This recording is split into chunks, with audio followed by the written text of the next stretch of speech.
So let me start this video. This is the part 3 of our video, and then we'll comment afterwards.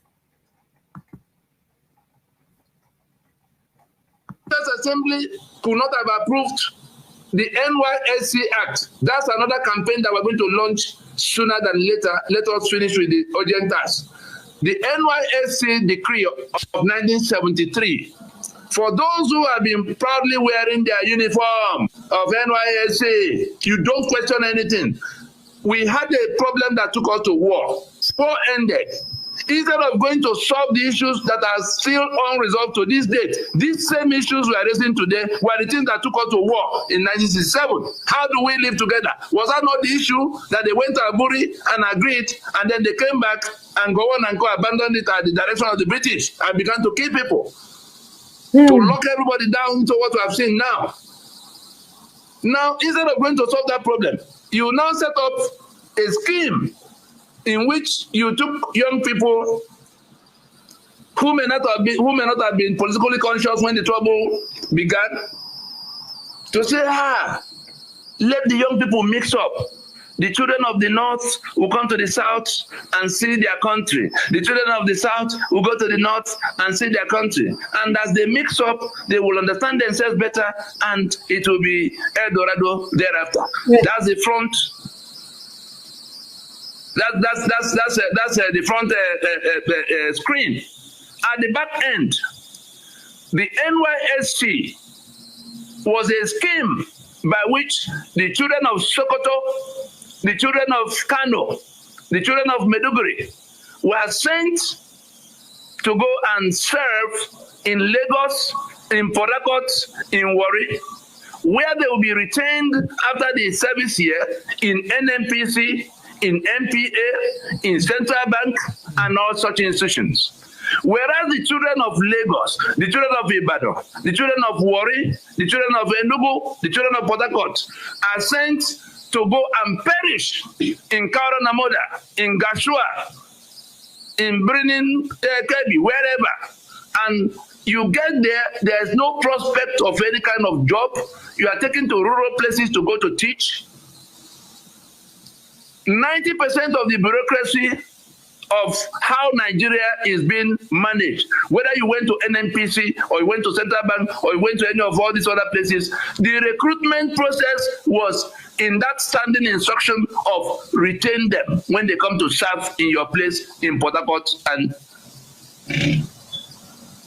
then they put it in that constitution. NYSC is in a part of the constitution that requires 4/5 majority. That is Land Use Act, NYSC Act. What was Land Use the decree? They called it Act when they imposed the constitution later. What was the NYSC? What was the Land Use decree? The land ownership system in the North was one in which the emir owned everything, and gave only those he chose. If he didn't give you, he didn't get. In the South, it was different. Lands belonged to individuals and on some occasion communities. And so if you worked hard, you got the quantity. Your family could inherit so much, you could buy so much, but all amongst right to private property. The North, this same caliphate, targeting the lands of the South and everybody else in the Middle Belt, decided to bring the land use decree in which government became the owner of all the lands. In that military era, the governors who were now to be holding, the governors were appointed, governor of your state could come from Kebbi, the governor of Imo could come from Zamfara, and all of that. So these generals, these genocide generals you see that are still hanging around like demons today, they took the choicest lands all across the length and breadth of Nigeria under that land use decree, which they then smuggled into that constitution by the instrumentality of Obasanjo that introduced 17 amendments after the Constituent Assembly had submitted its clean copy. 17 amendments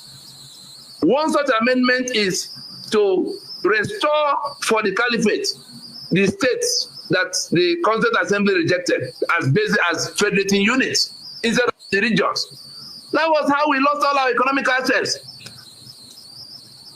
For the liars and charlatans that are spreading the story of how Ironsi did Ironsi decree number 34 did not touch the structure of the Federation of Nigeria. Anybody from the South and Middle Belt who has education and who is spreading that falsehood that was crafted in Britain and nurtured in Sokoto will labor under the curse, because Ironsi had been killed on the 29th of July in 1966. Almost 1 year to the time on the 27th of May in 1967, when Lieutenant Colonel Yakubu Gowon did the bidding of his masters in the attempt to stop the East from declaring Biafra in 3 days from that point. That was the first time the 4 regions structure of the Federation of Nigeria was tampered with. 27th of May, 1967.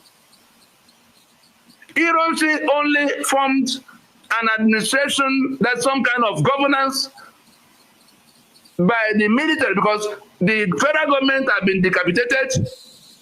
2 of the regional governments have been, everything was in disarray, have been decapitated by those. The people that staged the coup did not get to power. Nzogwanko didn't get to power, they were stopped. Ironsi only happened to be the most senior military officer.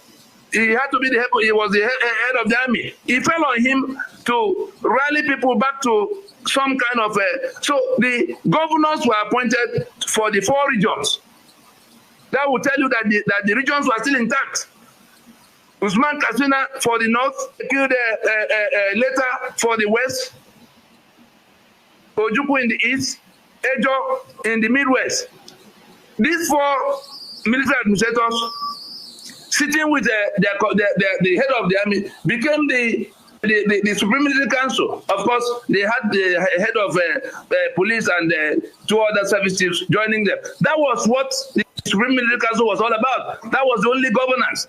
The parliament could not be functioning in the period where there's no government of civil rule. So they took over the functions of the parliament in that emergency to stabilize, to stop the killings and stabilize things. 6 months down the road, people who read their own meanings to say, oh, it was Igbo coup. Nigeria is dying today because Nigeria was trying to kill the Igbo on account of various falsehoods manufactured in England. You saw the German that was telling the story of what transpired. These things are falsehoods, and people with education from the South, because they think that once Igbo is killed, their life will be better. Look at what is happening all over the place.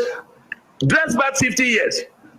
In all these places where people are being slaughtered, look back through the years and see why people are being slaughtered in the various places that are being slaughtered today. If not for the lunatic that came to restore Biafra in the air, in the east, the east wouldn't have been, wouldn't have been at the receiving end of Nigeria, but for the madmen that said they want to restore the Biafra that has no boundary. At a time where we are putting the monster that is holding them down to death. They sabotaged that effort, and they went about killing our own people because they want to make money from dying people. So, where we are now, just to tell you that the people we are dealing with know what they are doing, but our own people refuse to know. It was that thing that Harcourt, that betrothal that Harcourt was talking about, that was what Ahmadu Bello was celebrating in 1960, at the time the British will now leave.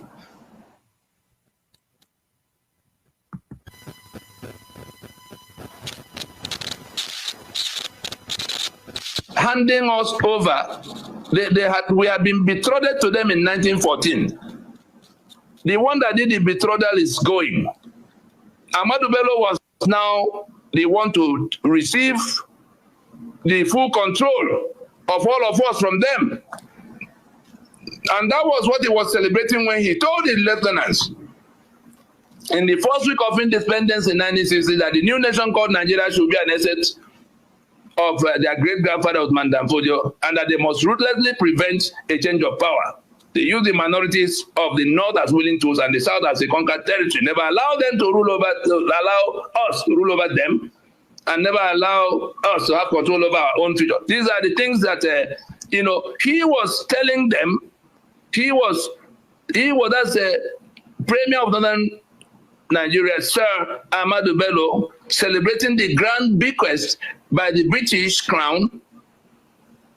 That grand bequest is that 1913 explanation that we were now, as the South, we were now being handed over to the North as we were described as Southern Lady of Means.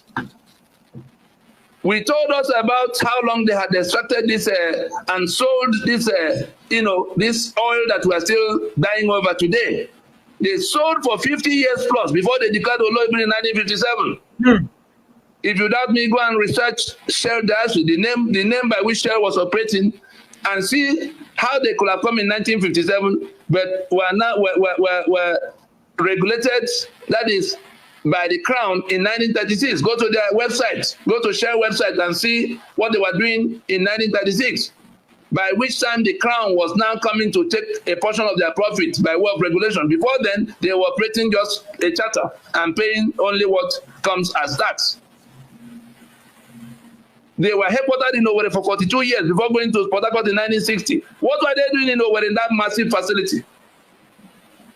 And people with education don't bother to look.